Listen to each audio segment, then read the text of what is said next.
Hello दोस्तों, welcome to my YouTube channel. इस YouTube channel पर सभी दोस्तों का स्वागत है। आइए हम लोग बिहार बोर्ड मैट्रिक परीक्षा 2022 का बायोलॉजी जैव प्रक्रम का पार्ट 1 देखते हैं।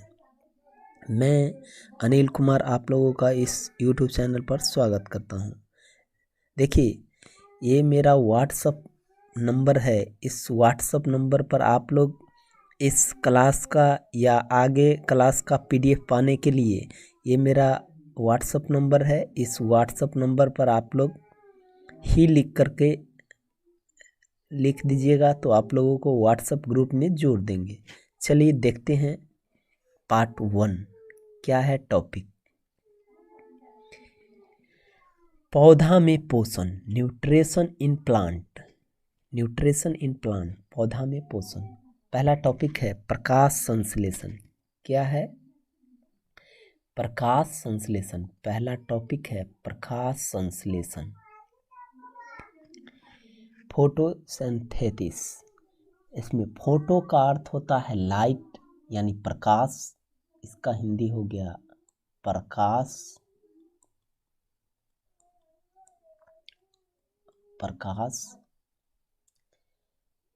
सिंथेसिस का अर्थ हो गया फूड यानी भोजन का प्रिपरेशन।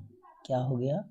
सिंथेसिस का अर्थ फूड यानी भोजन का प्रिपरेशन। अगला पॉइंट है दोस्तों, अगला पॉइंट है पौधा में जिस विधि द्वारा भोजन का निर्माण होता है उसे प्रकाश संश्लेषण कहते हैं। उसे प्रकाश संश्लेषण कहते हैं।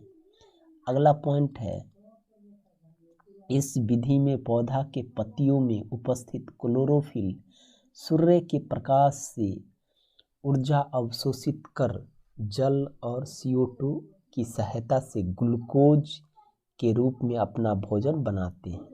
देखिएगा कैसे रिएक्शन होता है, पौधा कैसे भोजन बनाता है। यह है सूर्य, सूर्य से सूर्य प्रकाश निकलता है। ये सूर्य है,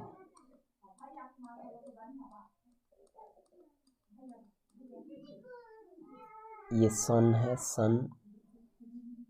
ठीक है, ये सन है, इससे सूर्य प्रकाश निकलता है। वायुमंडल से ले लेता है CO2 यानी 6CO2। उसके बाद पृथ्वी से यानी धरती से जो है जल प्राप्त कर लेता है 6H2O। उसके बाद सनलाइट हो जाता है यानी सूर्य प्रकाश, सनलाइट। अब यह रिएक्ट करके बनाता है ग्लूकोज C6H12O6 और 6O2 यानी ये हो गया कार्बन डाइऑक्साइड। उसके बाद जल और ये सूर्य प्रकाश और ये हो गया ग्लूकोज बनता है और ऑक्सीजन हम लोगों को देता है। इसी विधि से ऑक्सीजन का निर्माण होता है। ये देख रहे हैं लाइट एनर्जी है, ये ऑक्सीजन निकलता है, ये कार्बन डाइऑक्साइड है। और एक चीज़ और आप लोगों को बताते चले, पेड़ के जड़ से जो है खनिज लवण और जल जो है जड़ से प्राप्त होता है और इसके क्लोरोफिल की उपस्थिति में भोजन का निर्माण होता है। आगे है, अगला पॉइंट है इस प्रक्रिया में O2 गैस मुक्त होती है जो H2O अपघटन से निकलती है। देखिएगा दोस्त, ऑक्सीजन कहाँ से प्राप्त होता है? एक क्वेश्चन आ सकता है, ऑक्सीजन जो पौधा हम लोग सांस लेते हैं, ऑक्सीजन कहाँ से बनती है या प्राप्त होती है? तो जो रिएक्शन में H2O जो है अर्थात जल जो है, इसी से क्या होता है, इसी से हम लोगों को ऑक्सीजन मिलता है। ऑक्सीजन रिएक्ट करने के बाद मिलता है। ठीक है, इस चीज को ध्यान में रखिएगा। आगे देखेंगे प्रकाश संश्लेषण की क्रिया विधि। प्रकाश संश्लेषण की क्रिया विधि यानी प्रकाश संश्लेषण की क्या क्रिया विधि है, यह इसका कितने स्टेप है और किस स्टेप में यह रिएक्शन करता है। सूर्य प्रकाश सनलाइट जड़ से जल को अवशोषित कर फिर उसको तोड़ देता है, यानी ब्रेक कर देता है। तोड़ने के बाद उसके बाद अगला पॉइंट है क्लोरोफिल सूर्य प्रकाश को अवशोषित किया जाता है, यानी सूर्य प्रकाश को क्लोरोफिल क्या करता है, अवशोषित कर लेता है। देखिएगा इसमें जो है एक क्वेश्चन और आता है,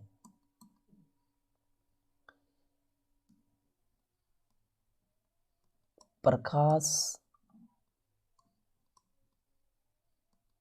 संश्लेषण, प्रकाश संश्लेषण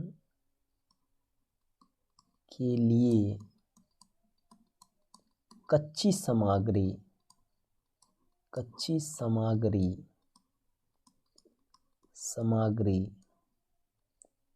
कौन कौन है। इस तरह के क्वेश्चन आते रहते हैं और ये इम्पोर्टेंट क्वेश्चन है, भी आई है। देखिएगा क्या क्या होगा। CO2 अर्थात कार्बन डाइऑक्साइड, दूसरा हो गया सूर्य प्रकाश,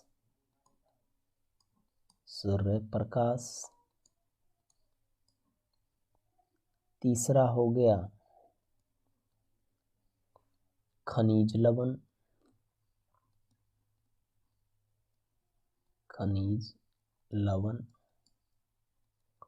ये हो गया पौधा के भोजन के लिए कच्ची सामग्री। चलिए आगे देखते हैं, पौधा में कार्बन डाइऑक्साइड कैसे प्राप्त करते हैं, यानी पौधा जो है अपना कार्बन डाइऑक्साइड गैस कैसे प्राप्त करता है। तो देखिएगा प्रकाश संश्लेषण के आवश्यक रंध्रों CO2 रंध्रों यानी स्टोमेटा से प्रवेश करती है। अगला पॉइंट है प्रकाश संश्लेषण के रूप में मुक्त होने वाली O2 यानी ऑक्सीजन इन्हीं रंध्र से होकर बाहर निकलती है, इन्हीं रंध्र से होकर बाहर निकलती है। अगला पॉइंट है रंध्र यानी स्टोमेटा, पत्तियों की सतह पर पाए जाने वाले छोटे छोटे छिद्र को स्टोमेटा कहते हैं। ये भी VVI पॉइंट है। पत्तियों के सतह पर पाए जाने वाले छोटे छोटे रंध्र को क्या कहते हैं, स्टोमेटा कहते हैं। अगला पॉइंट है ये रंध्र द्वारा कोशिका खुलती है। देखिएगा स्टोमेटा दो तरह से रहता है, ये जो आप लोगों को दिखाई दे रहा होगा यह ओपन स्टोमेटा है, यानी खुला हुआ स्टोमेटा है, यानी खुली रंध्र। इसको हिंदी में हम लोग बोल सकते हैं खुली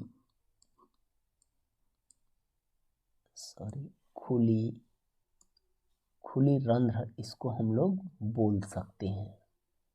क्या बोल सकते हैं, खुली रंध्र। ये खुली रंध्र है, इसको खुली रंध्र बोल सकते हैं। और ये है बंद रंध्र, यानी स्टोमेटा क्लोज, इसको हम लोग कह सकते हैं बंद रंध्र। ये बंद रंध्र है।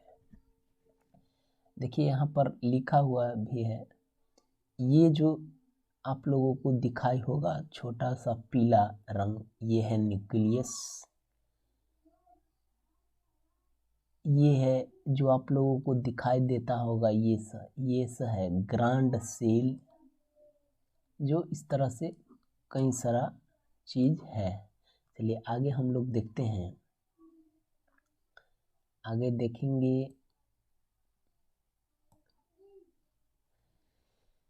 अगला पॉइंट है स्टोमेटा के बारे में ही है। जब जब द्वार कोशिका जल अवशोषित कर फूल जाती है तो रंध्र खुल जाती है। इसके विपरीत जब द्वार कोशिका का जल बाहर निकल जाता है तो ये रंध्र सिकुड़ जाती है। देखिए, जब यह जल को अवशोषित कर लेता है, जल को अवशोषित कर लेता है अर्थात अपने अंदर ले लेता है, यह जल को जब अवशोषित कर लेगा तो यह क्या होता है, खुल जाती है, ठीक है, खुल जाती है। और जब जल बाहर निकल जाता है, इससे जल बाहर निकल जाती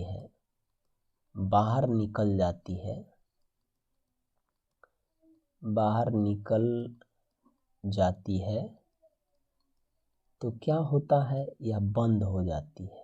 क्या होती है, बंद हो जाती है,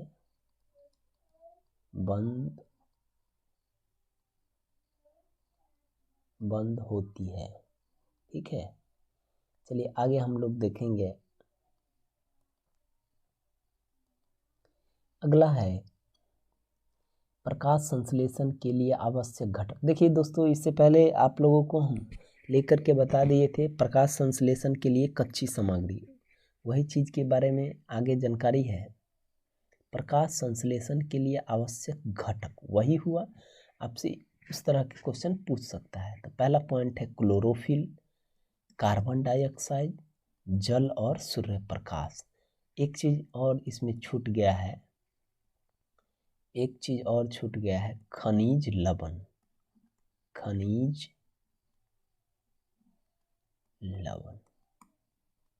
ठीक है, जो पृथ्वी से प्राप्त करती है। चलिए आगे हम लोग देखेंगे। अब देखेंगे जंतुओं में पोषण। किसमें, जंतुओं में पोषण। जंतुओं में पोषण होता है कैसे। पहला है अमीबा में पोषण। किसके बारे में पहला जानना है, जंतुओं के पोषण में हम लोगों को फर्स्ट जानना है अमीबा में पोषण। पहला पॉइंट है अमीबा एक प्राणी संपोषी जीव है, यह निश्चित आकार के प्राणी है। अगला पॉइंट है यह एक कोशिकीय जीव है।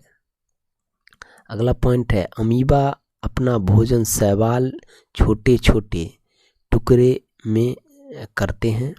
अगला है अमीबा में भोजन का पाचन रसधनी यानी फूड वैक्यूल में ही एंजाइम द्वारा होता है।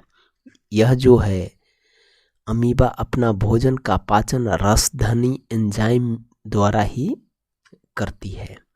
अगला है अमीबा अपने अनपच भोज्य पदार्थ को शरीर से बाहर निकालने के लिए निश्चित आकार नहीं होती है। यह शरीर के किसी भी सतह पर अस्थायी, यानी एक बार देखिए अस्थायी का अर्थ क्या होता है, इसका लिमिट नहीं है कि एक ही जगह से शरीर से बाहर निकालेगा, कहीं से भी निकाल सकता है, अपने समय अनुसार भोजन को बाहर निकाल सकता है, इसीलिए इसको अस्थायी छिद्र कहते हैं। देखिएगा आगे है पैरामीशियम। पैरामीशियम क्या होता है, या पैरामीशियम में भोजन कैसे होता है, पोषण कैसे होता है, पैरामीशियम का पोषण कैसे होता है, यानी इसका सीधे देहाती अर्थ में समझ लीजिएगा, पैरामीशियम भोजन कैसे करता है। देखिए इसका आकार निश्चित होता है तथा इसके शरीर सिलिया से ढका होता है। ये जो आप लोग देखते होंगे दोस्तों, ये जो देखते होंगे यही सिलिया है। यह क्या है, सिलिया है, ब्लैक रंग के दिखाई देता होगा, यह सिलिया की सतह से ढका हुआ है पैरामीशियम। अगला पॉइंट है पैरामीशियम में भोजन का अंतःग्रहण शरीर के एक निश्चित स्थान से होता है। यानी इसका निश्चित स्थान है कि भोजन कहाँ से होगा। देखिए इस जगह से होता है, ठीक है ना। अगला है जो कोशिका मुख या स्टोमेटा कहलाता है। यह क्या कहलाता है? स्टोमेटा कहलाता है, ठीक है, जहाँ से भोजन प्राप्त करते हैं।